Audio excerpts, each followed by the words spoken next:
Stroke করার পরে যে কোনো স্ট্রোক হোক, সেটা হেমোরেজিক হোক অথবা ইসকেমিক হোক, স্ট্রোক করার পরে সঙ্গে সঙ্গেই একজন ফিজিওথেরাপিস্টের তত্ত্বাবধানে কিন্তু চিকিৎসা নেওয়া উচিত।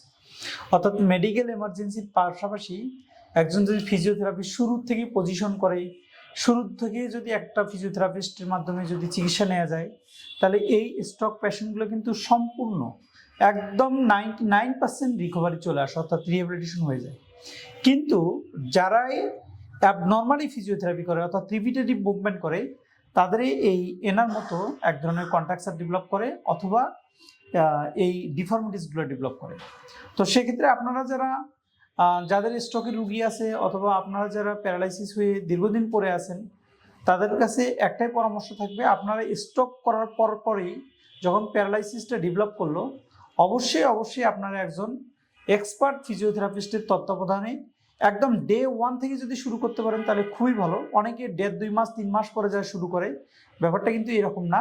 যখনই আপনি লং টাইম অ্যাবনর্মাল ফিজিওথেরাপি করবেন অথবা বাসায় ট্রাই করবেন, তখনই কিন্তু আপনার এই অ্যাবনর্মাল কন্ট্রাকচারগুলো ডেভেলপ করবে অথবা অ্যাবনর্মাল নিউরোপ্লাস্টিসিস ডেভেলপ করবে। তো আপনাদের জন্য একটাই পরামর্শ, ওনার মতো যাতে না হয় আপনাদের পেশেন্টগুলো, তার জন্য অবশ্যই আপনারা শুরুতেই একজন গ্র্যাজুয়েট ফিজিওথেরাপিস্ট অথবা এক্সপার্ট ফিজিওথেরাপিস্টের তত্ত্বাবধানে চিকিৎসা করবেন। দেখবেন যে পেশেন্টগুলোর রিহ্যাবিলিটেশন খুব ভালোভাবে হবে, অর্থাৎ তার একদম নর্মাল লাইফ সে লিড করতে পারবে।